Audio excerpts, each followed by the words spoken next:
창세기 38장 말씀을 통해서 유다와 다말이라는 제목으로 말씀을 나누겠습니다. 요셉이 17세에 애굽으로 내려가서 30세에 애굽의 총리가 되고 형들을 만나게 되는 나이는 39세 정도 됩니다. 그러니까 이제 30세 총리가 되지만 7년의 풍년이 있고, 그리고 이제 7년의 흉년이 있으면서 흉년 2년째 만나니까 39세 때거든요. 그러면 요셉이 17세에 팔려가서 39세가 이제 되는 그 기간을 계산하니까 한 22년 정도 됩니다. 그러면 오늘 본문에 이제 유다의 이야기가 잠깐, 이제 37장에는 요셉이 17세의 소년으로서 꿈을 꾸고 팔려간 이야기가 나오고요. 38장은 갑자기 유다와 다말에 대한 이야기가 나옵니다. 그리고 이제 39장에 가면 요셉이 이제 애굽에 가서 보디발의 집에서 이제 가정 총무로 있다가 또 감옥에 들어가는 그 내용들이 이제 39장에는 나오는데요. 38장에 그 후에 유다가 자기 형제들로부터 떠나 내려가서 아둘람 사람 히라와 가까이 하니라 말합니다. 이 그 후에라는 거는 요셉의 그 17세 이후를 이야기하죠. 그러니까 요셉을 다시 제외하는 22년의 그 기간, 그 중에 어느 시점을 이야기합니다. 아마 이제 요셉의 나이가 17세 되었을 때 유다의 나이는 아무래도 한 20대 초중반 정도 되었을 겁니다. 그리고 이제 22년 후까지의 기간이면 아마 그 후라는 이 유다의 시점이 20세 중반이었을지, 30세 중반이었을지, 40대 초반이었을지 어느 기간은 특정할 수는 없지만 오늘 본문의 말씀을 볼 때 유다가 결혼하고 그리고 세 아들을 낳고, 그리고 세 아들 중에 큰 아들에게 며느리로 다말을 이렇게 주는 것을 보면 유다가 상당히 좀 나이가 어느 정도 아마 30대 중반 후반은 넘어가지 않았을까, 이제 이런 생각들을 할 수가 있습니다. 그래서 어느 유다의 나이를 특정할 수는 없지만 분명한 것은 유다가 내려가서 형제들과 함께 지내지 않고 아둘람 사람 히라와 가까이 하였고, 또 거기서 가나안 사람 수아라 하는 자의 딸을 보고 그와 동침하여 아들을 낳았다라고 이야기를 하고 있습니다. 그러니까 이 유다의 그 자신의 아내를 얻는 기준을 보면 그들의 선조들의 그 기준을 따라 행하지 않았다라는 것을 알 수 있죠. 그러니까 자신의 가족으로부터 떠난 것도 좀 특별한 일이라고 볼 수 있는데, 또 그 지역에 있는 가나안 사람들과 가까이 지내는 것에 대해서 뭐라고 할 수는 없지만 자신의 아내를 드릴 때 그 지역에 있는 사람들로 드렸다라는 것은 분명히 뭔가 자신의 아버지 야곱의 기준이나 할아버지 이삭이나 또 그 위 때 아브라함의 기준과는 맞지 않다라는 것을 알 수가 있습니다. 그리고 또 특이할 만한 것은 이제 자신이 이제 아들을 낳는데 첫째는 엘, 둘째는 오난, 셋째는 셀라, 이렇게 세 아들을 낳습니다. 그리고 엘을 위하여 아내로 이제 다말을 데려오는데요. 다말이 어느 출신이라고 이야기하지는 않지만 뒤에 보면은 이제 유다가 자신의 아내가 죽고 난 다음에 슬픔을 당하고 난 다음에 양털을 깎으러 이제 가다가 딥나에 왔다라는 소식을, 이제 시아버지가 왔다는 소식을 이제 수절하고 있는 누구죠? 다말에게 알려주는 내용을 통해서 알 수 있는 것은 다말도 이 딥나 출신으로 이방인이구나 라는 것을 알 수가 있습니다. 그래서 유다가 어쨌든 자신의 아내도 그 지역 안에 있는 이방인, 그리고 또 며느리를 드리는 것도 그런 기준으로 드렸다는 것이죠.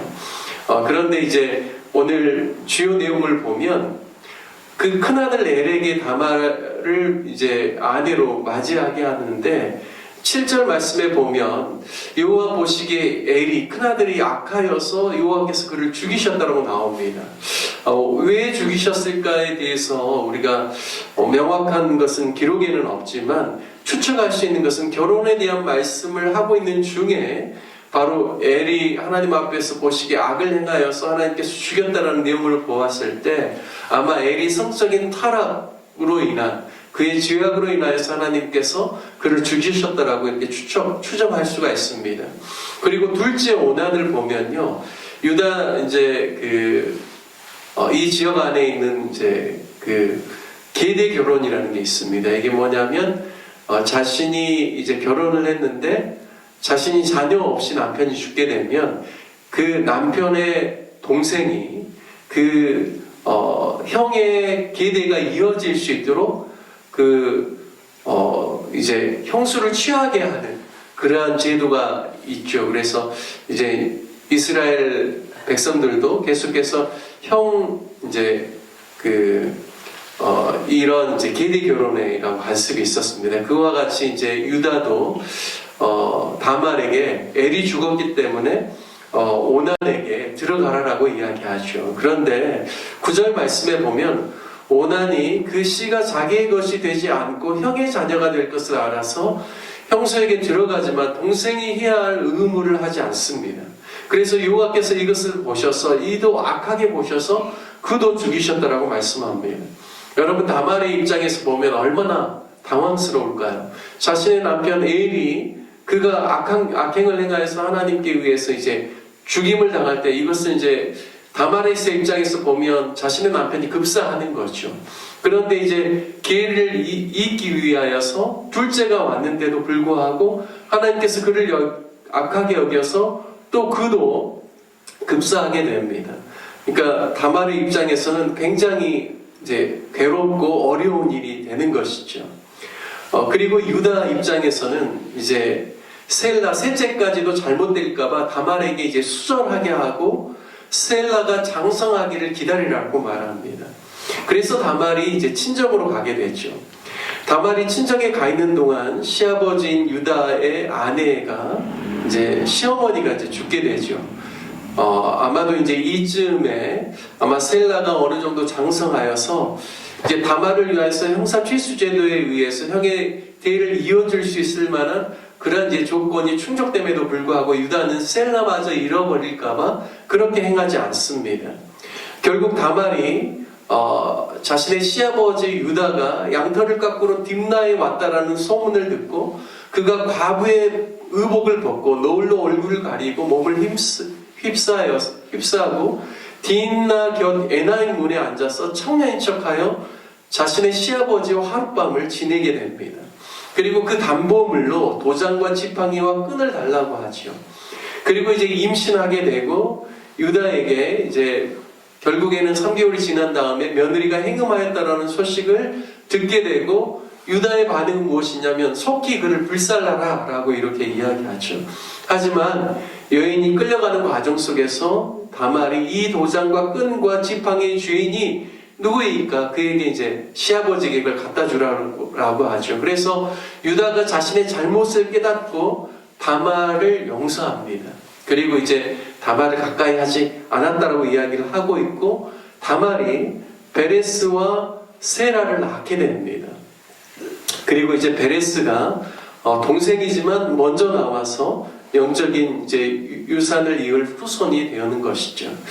유다와 다말의 이야기는 참 우리가 조금 이해하기에 좀 당황스러운 그런 내용입니다. 왜냐하면 유다가 오늘 38장에서 보면 결코 좋은 행치는 않았죠.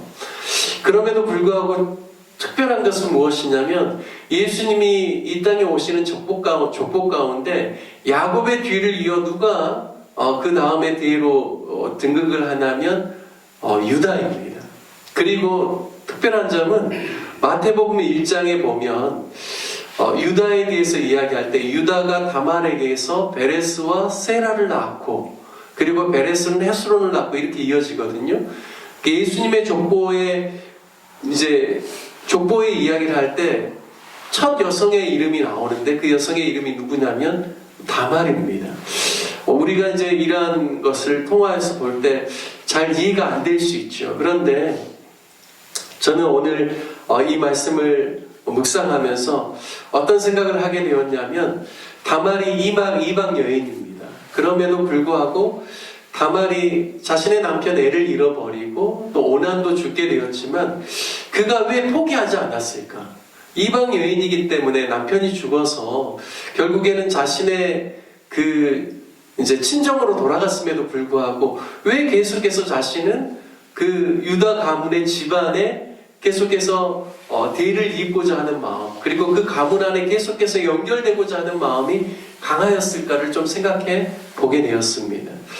그가 유다를 자신이 창녀인 척해서 그 유다를 시아버지를 통하여서 셋째를 주지 않자 그것을 통하여서 이제 대를 이으려고 하는 것은 분명히 잘못입니다. 성경은 잘못된 것에 대해서는 잘못으로 인정하죠. 그런데 다말에게 있어서 자신이 이방 여인이지만 그 가문, 믿음의 유업과 유산을 잇는 그 가문의 한 백성이 되고자 하는 마음. 이제 나중에 보면 다윗이 태어나게 하는 데 있어서 또 룻이 나오지 않습니까? 그도 모압 여인이죠. 그러면 이방 여인입니다. 그럼에도 불구하고 그의 간절한 소망이 무엇이었냐면 하나님의 백성, 하나님의 그 믿음의 유산의 가게 안에 들어가고자 하는 열정과 마음이 그 안에 있었다라는 것이죠. 다말도 그런 관점에서 볼 때 영적인 사모함을 갖는 것, 하나님의 백성이 되고자 하는 마음, 그리고 하나님의 영적인 유산과 유업을 잇고자 하는 마음과 그 열정을 하나님께서 얼마나 귀하게 여기시는가를 우리가 알 수가 있습니다. 야곱도 마찬가지죠. 그가 비록 차자로 태어났지만 어떻게 해서든지 하나님의 영적인 가문의 유업을 잇고자 하는 그 마음의 열정이 대단했다라는 것을 알 수가 있습니다.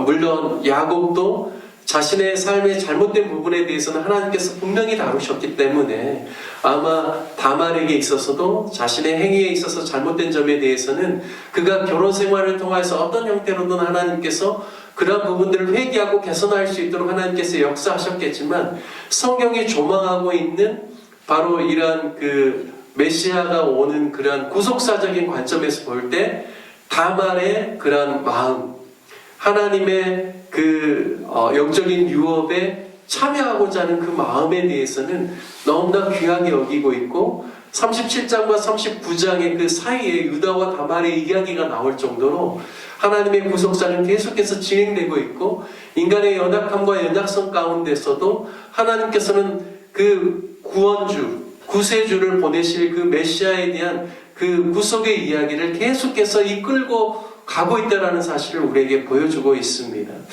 오늘 이 말씀을 통하여서 하나님의 구원의 역사를 위해서 쓰임받고자 하는 마음, 거룩한 하나님의 백성들과 함께 동행하고자 하는 그러한 열심, 이 부분에 대해서는 우리 모두가 함께 본받고 오늘도 하루를 살아갈 때 정말 구원의 역사가 우리를 통하여서 가정과 직장과 삶의 모든 영역 가운데 일어날 수 있기를 위하여서 사모하는 마음으로 하루를 살아가는 저와 여러분 되었으면 좋겠습니다. 그리고 하나님의 백성들과 함께 하나님의 유업을 잇는 일이 얼마나 중요하고 또 하나님께서 우리에게 주신 특권인가를 깨닫고 오늘도 주님과 함께 동행하는 삶, 하나님의 백성들을 축복하는 삶을 사는 저와 여러분 되시기를 주님의 이름으로 축원드립니다. 함께 같이 말씀 적용하며 기도하기를 원합니다. 유다와 다말의 그 가정의 여러 가지 복잡하고 어려운 이야기 가운데서도 하나님께서는 계속해서 구속의 역사를 이루기 위해서 일하시고 신실하게 그 일들을 진행하시는 하나님의 그러한 신실함을 보면서 우리도 가정을 위하여서 또 직장 안에서 하나님의 구원의 역사를 위해서 쓰임받고자 하는 마음으로 오늘 하루를 주님의 마음으로 살아가는 귀한 날이 되게 해달라고 함께 기도하기를 원합니다.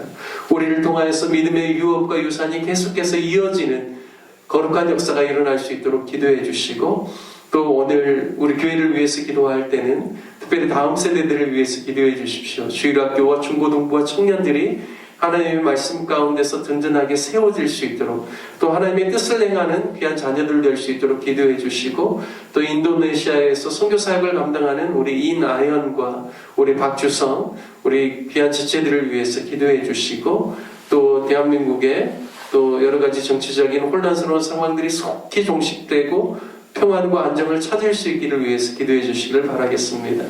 우리 다 같이 주님의 이름 함께 부르시며 함께 기도하겠습니다.